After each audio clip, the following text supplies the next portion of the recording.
নিন্দা এবং প্রতিবাদ জানাতে চাই। আজকে বাংলাদেশ হচ্ছে তাওহীদি জনতার এই বাংলাদেশ, আলেম ওলামা পীর মাশায়েখের এই পুণ্যভূমি বাংলাদেশ। এই বাংলাদেশে আজ ইমাম এবং খতিবদের কণ্ঠ রোধের চেষ্টা করা হচ্ছে।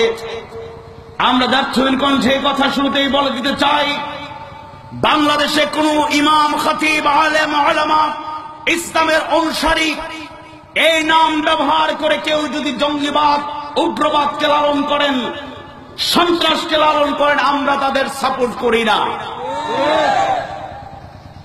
সরকার যদি উদ্যোগ গ্রহণ করে বাংলাদেশ থেকে সন্ত্রাস দূর করতে চাই, উগ্রবাদ, জঙ্গিবাদ থামায় দিতে চাই, আমরা সহযোগিতা করব।